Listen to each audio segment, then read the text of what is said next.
Hello students, आज हम लोग एनसीईआरटी क्लास में 1858 के बाद के प्रशासनिक परिवर्तन की चर्चा करेंगे, जिसमें मुख्य बिंदु के तौर पर हम लोग जो है 2-3 बिंदुओं पर विशेष चर्चा करेंगे। सर्वप्रथम हम लोग बातें करेंगे कि शिक्षित भारतीयों के प्रति किस प्रकार से शत्रुता फैली उस दौर में। तो सबसे पहले 1833 के बाद भारत सरकार ने आधुनिक शिक्षा को जमकर प्रोत्साहन किया। जैसा कि आपको पता होगा, मैकाले की शिक्षा नीति आई, जिसके तहत जो है अंग्रेजी को शिक्षा का माध्यम बनाया गया। उसके बाद हायर एजुकेशन को प्रमोट करने के लिए वुड डिस्पैच भी 1854 में आया। तो इस प्रकार से 1833 के बाद सरकार ने आधुनिक शिक्षा को जमकर प्रोत्साहित किया, जिसके बाद 1857 में, जो जनरल पीटी फैक्ट्स के तौर पर याद कर सकते हैं, कलकत्ता, बंबई और मद्रास में विश्वविद्यालय स्थापित किए गए।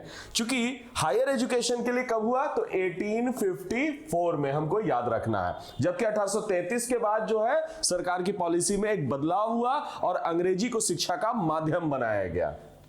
अब चूंकि कलकत्ता में, बंबई में, मद्रास में विश्वविद्यालय स्थापित किए गए, उसके बाद उच्च शिक्षा भारत में जो है तीव्रतम विकास होते चला गया, यानी उच्च शिक्षा का तेजी से फैलते चला गया।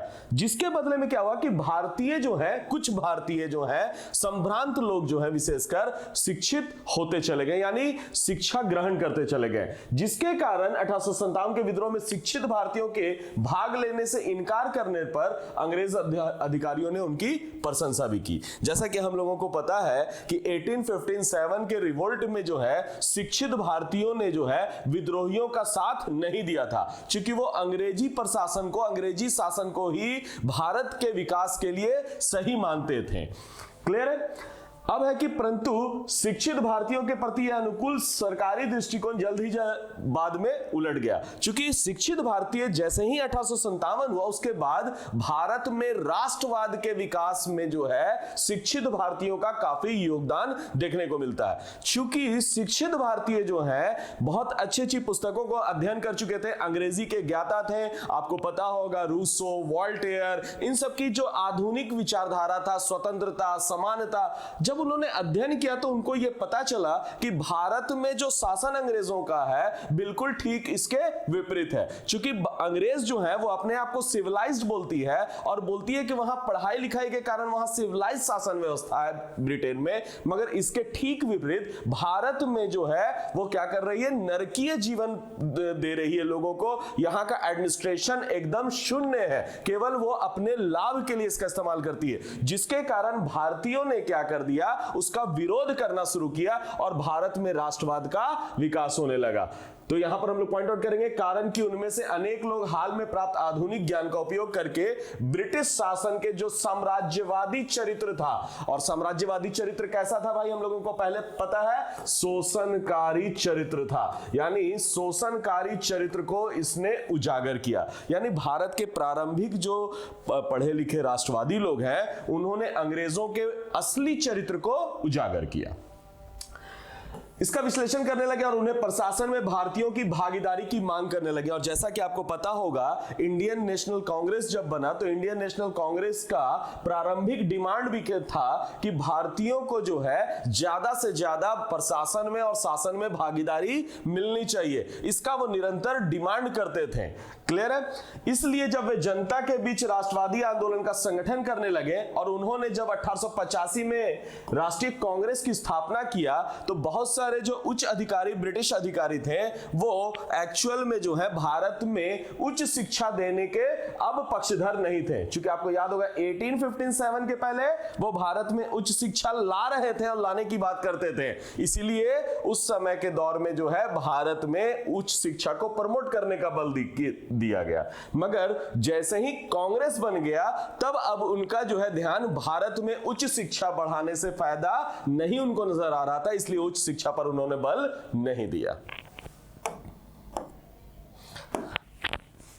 अब है सरकारी अधिकारी जो है उच्च शिक्षा को फैलाने से रोकने के लिए सक्रियता पूर्वक क्या करने लगे, उपाय करने लगे। शिक्षित भारतीयों पर अब नाक भौं सिकुड़ने लगे। ये लैंग्वेज है, बस इस पर ध्यान देना है ये चीज कि इस समय जो है ब्रिटिश सरकार अब भारत में शिक्षा को प्रमोट, हायर एजुकेशन की बात कर रहे हैं, कि उसके पक्षधर नहीं थी। इसीलिए आप गौर कीजिएगा, अब वो भारत में शिक्षा के प्रसार पर बल नहीं देते हैं। और आपको शायद याद होगा कर्जन की पॉलिसी इसके तहत देख सकते हैं, यानी कर्जन का जो है विचार भी इस संदर्भ में देख सकते हैं। तो इसी तरह से जो भारतीय आधुनिक पश्चिमी ज्ञान प्राप्त कर चुके थे, आधुनिकता के आधार पर प्रगति के पक्ष में थे, अब अंग्रेज के वो धीरे धीरे खिलाफ हो गए। रीजन हमने पहले ही बता दिया कि उनके एक्सपेक्टेशन था कि भारत का विकास अंग्रेजों के सरपरस्ती में ही होगा, मगर ऐसा तो हुआ नहीं, बिल्कुल ठीक इसके विपरीत था। अब उनको साम्राज्यवादी चरित्र पूरा तौर पर समझ में आने लगा।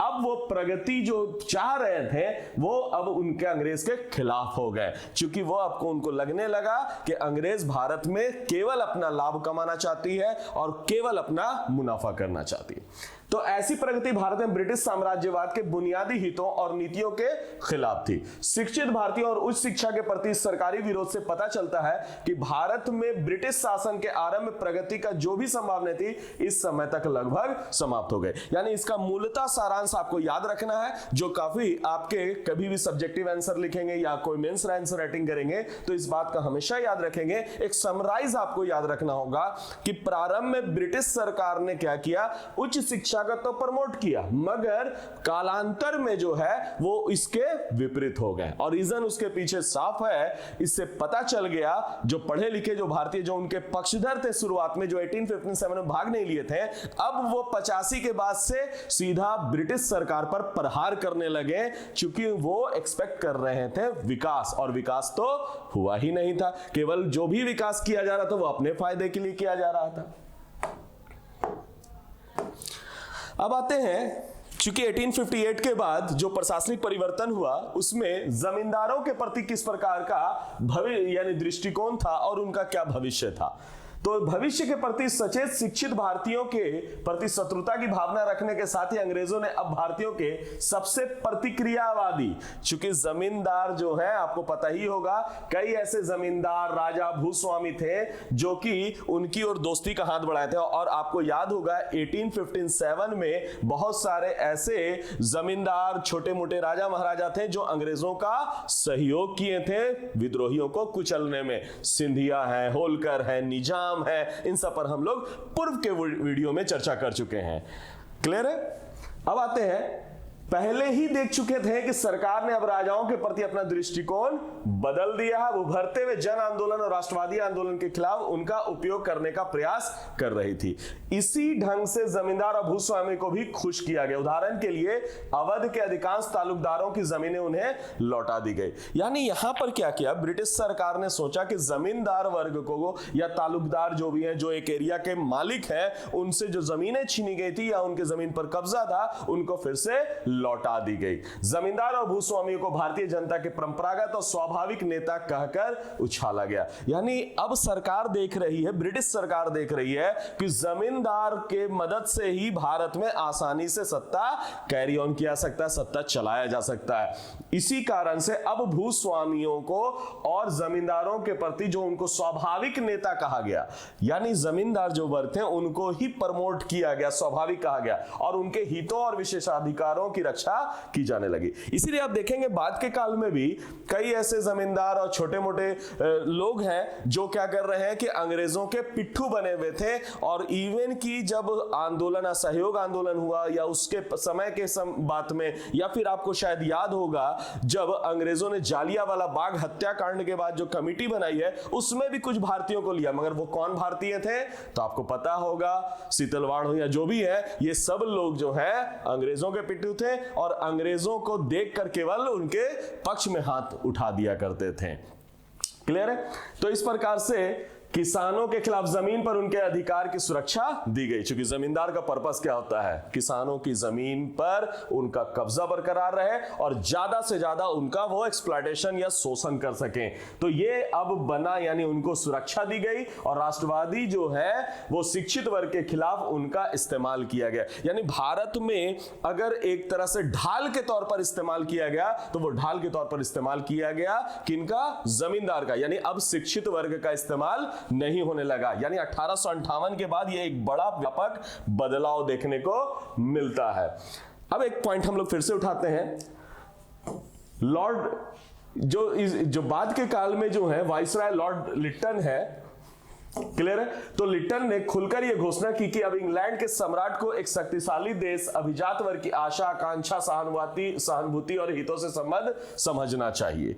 तो आप अगर बात किया जाए तो यहां पर जो है इस तरह का लिटन का भी स्टेटमेंट आता है और लिटन भी कहता है कि अब जो है किसको अपना पक्षधर मानना और किसको नहीं, यानी किनके प्रति किस प्रकार से रहना है। यानी इंग्लैंड के सम्राट को एक शक्तिशाली देशों, विशेषकर अभिजात यानी एलिट क्लास वर्ग की आशा, आकांक्षा, सहानुभूति और हितों से संबंध समझना चाहिए। बदले में जमींदार और भूस्वामियों ने स्वीकार किया कि समाज में उनकी स्थिति तभी तक है जब तक ब्रिटिश शासन भारत में बना रहेगा। यानी जब तक भारत में ब्रिटिश शासन बना रहेगा तब तक जमींदारों का हित साधता रहेगा। क्योंकि आपको पता भी होगा, इसीलिए जब भारत को आजादी मिली तो सबसे पहला कानून जमींदारी उन्मूलन कानून किया गया, जो, और बिहार आपको पता है एक अग्रणी स्टेट है इसमें। 1951 में जमींदारी उन्मूलन अधिनियम पारित किया गया था। अब आते हैं समाज सुधार के प्रति क्या दृष्टिकोण अपनाया गया 1858 के बाद। रूढ़िवादी वर्गों से सहयोग को इस नीति के अनुसार अंग्रेजों ने समाज सुधारक की सहायता करने की पुरानी नीति अब छोड़ दी। क्योंकि आपको शायद याद होगा कि अंग्रेजों ने जो काउंटर किया था और बहुत सारी ऐसी कानून बनाई थी जिससे भारतीय वर्ग जो है नाराज हो गए थे और जिसका परिणाम हुआ था 1857 की लड़ाई। इसीलिए अब जो है क्या कर दिया, रूढ़िवादी वर्गों से सहयोग को इस नीति के अनुसार अंग्रेजों ने क्या कर दिया, अब जो पुरानी नीति थी समाज सुधारक के प्रति उनका सपोर्ट जो था अब उन्होंने तिलांजलि दे दी, छोड़ दी। क्योंकि पूर्व में याद होगा आपको सती प्रथा का उन्मूलन, विधवा पुनः विवाह एक्ट, ये सब समाज सुधार जो किए गए जो 1857 के विद्रोह के एक बड़े कारण माने जाते हैं। क्योंकि आपको पता है 1856 का विडो रिमैरेज एक्ट हो या फिर सती प्रथा का हो, यानी सती प्रथा उन्मूलन अधिनियम, यानी उस पर रोक निषेध कानून किया गया, ये सब जो चीज है भारतीयों को क्या करने के लिए कि उनके सामाजिक मामले में अब वो क्या करेगी, हस्तक्षेप की नीति अपनाएगी, जिससे क्या होगा कि दोबारा 1857 की पुनरावृत्ति नहीं होगी। इसका मतलब है कि अब धीरे धीरे वो रूढ़िवादी जो थे, रिचुअल्स वाला जो लोग सोसाइटी था, उसी का पक्ष लेना आरंभ कर दिया और भारत में अब जो है किसी प्रकार के समाज सुधार से वो इनकार करने लगे। जैसा कि हम लोगों को पता है, पंडित जवाहरलाल नेहरू का एक किताब है भारत एक खोज, उसमें उन्होंने कोट किया है कि भारत के प्रतिक्रियावादियों के साथ इस स्वाभाविक गठजोड़ के कारण ब्रिटिश शासन उनके बुरी प्रथाओं और कर्मकांडों का रक्षक और समर्थक बन गया। यानी अब सोशियो रिलीजियस रिफॉर्म नहीं हो रहा है, बल्कि भारत में जो भी रिचुअल्स है और जो बुरी प्रथाएं थी जो सही नहीं थी, अब अंग्रेजों ने उससे हाथ हटा लिया, बल्कि वो अब जो है रूढ़िवादियों के सपोर्टर बन गए, उनकी प्रथाओं का संरक्षक बन गया। इस पॉइंट को हमेशा याद रखिएगा as a quote point of view से। हालांकि इनकी निंदा करता था, वास्तव में अंग्रेज इस मामले में सांप छुछुंदर वाली स्थिति में भी कई बार हो जाते थे, और इस सांप छुछुंदर कहने का मतलब है कि वो अब इस तरह से देखते थे कि उसका सपोर्ट किया जाए या नहीं किया जाए, इसमें कंफ्यूजन आ जाए, एक डायलेमा में फंस जाते थे। इसके लिए कानून बनाए तो रूढ़िवादी भारतीय उनका विरोध करेंगे। अगर विदेशी सरकार को भारतीय के अंदरूनी सामाजिक मामलों में दखल देने का कोई अधिकार नहीं है, यानी भारत में अगर जैसी स्थिति यथा स्थिति बनाए रखना वो चाह रहे थे, यानी भारतीयों के स्थिति पर कोई अब हस्तक्षेप नहीं करना चाहते। क्यों नहीं करना चाहते थे, रिकॉल कीजिए 1857 का फिर से पुनरावृत्ति ना हो जाए, दोबारा ना हो जाए भारत में। खैर चलिए देखते हैं दूसरा पॉइंट। अगर वे ऐसे कानून ना बनाए तो सामाजिक बुराइयों के बने रहने में सहायक होंगे और सामाजिक दृष्टि से प्रगतिशील भारतीय उनकी निंदा करेंगे। यानी उनको यह भी डर है कि अगर कोई इस पर कानून ना बनाएंगे तो जो प्रगतिशील समाज है, जो पढ़ लिख लिया है भारतीय, अब उनकी वो निंदा करेगा। बस इस मामले में वो बिल्कुल सांप छुछुंदर वाली स्थिति में थे।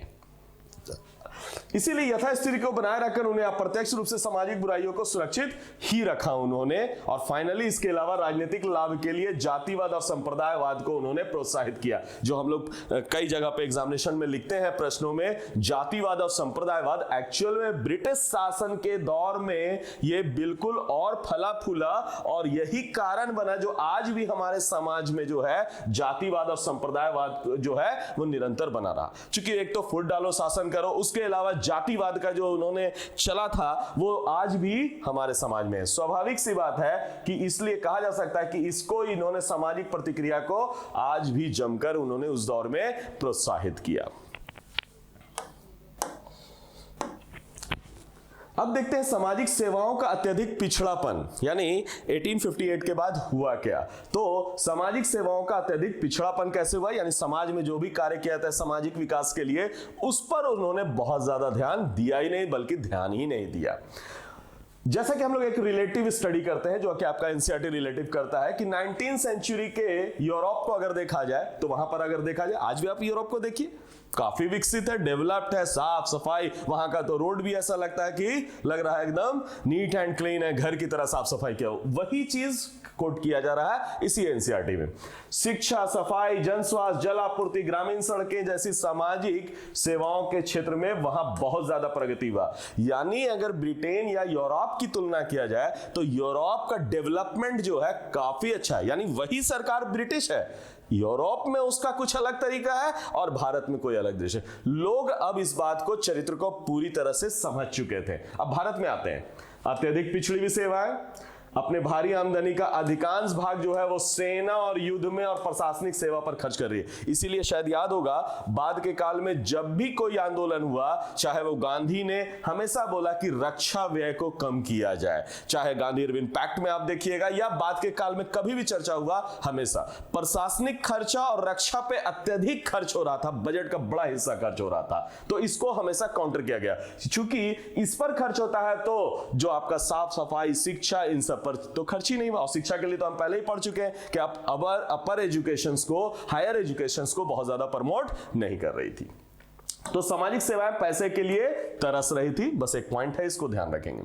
1886 में भारत सरकार के कुल 47 करोड़ रुपए का एक राजस्व प्राप्त हुआ, यानी एक फैक्ट लाइन है जो आपका करंट डेटा उस समय का उठाया गया है, और जिसमें 19.41 करोड़ सेना पर, 17 करोड़ प्रशासन पर खर्च किए गए, मगर शिक्षा, स्वास्थ्य, जन स्वास्थ्य, इन सब पर मात्र 2 करोड़ से भी कम खर्च हुए। और सिंचाई जैसा जो हमारे भारत जो कृषि प्रधान देश है उसमें अगर देखा जाए तो मात्र 65 लाख रुपया ही केवल खर्च हुआ। यानी अंग्रेजों ने केवल जो है भारत में सत्ता बनाए रखने में बहुत ज्यादा खर्च किया। इसलिए सफाई, जल आपूर्ति, जन स्वास्थ्य ये हमारा जो है बहुत पिछड़ गया। थोड़े बहुत काम किए गए जिसके तौर पर नगर, या कह सकते हैं हमारे सिविल लाइन, नगरों के ब्रिटिश या आधुनिक भाग काफी सीमित रहे। यानी हमारा जो डेवलपमेंट होना चाहिए था वो डेवलपमेंट नहीं हो पाया। इसीलिए भारत में जो है सामाजिक सेवाएं सीमित हो गई और भारत एक पिछड़ेपन की ओर निरंतर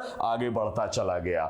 सेवाएं मुख्यतः यूरोपीय और नगरों के यूरोपीय भागों में रहने वाले घोड़े से उच्च वर्गीय भारतीयों के लिए ही था। यानी कहने का मतलब है कि भारतीयों के लिए पिछड़ापन ही मिला था। ब्रिटिश शासन में जो हम लोग आस लगा रहे थे कुछ पढ़े लिखे भारतीय कि भारत का विकास होगा, ऐसा कुछ नहीं हुआ। एनसीईआरटी इस बात को कोट करता है कि कोई भी जो चीज हुआ यहां पर, यानी जितने भी बजट का पैसा केवल रक्षा और भारत के शासन को बनाए रखने के लिए खर्च किए गए, बल्कि भारत के विकास के लिए कोई खर्च नहीं किए गए। इवन कि जब हम लोग रेलवे की भी बात करते हैं तो केवल अपनी आर्थिक हित के लिए रेलवे का भारत में विकास किया गया। तो कुल मिलाकर कहा जा सकता है कि ब्रिटिश शासन ने 1858 के बाद से क्या किया, निरंतर भारत का शोषण किया और अपनी साम्राज्यवादी पिपासा को की पूर्ति करने का प्रयास किया। तो उम्मीद करते हैं कि आज का क्लास आपको समझ में आया होगा।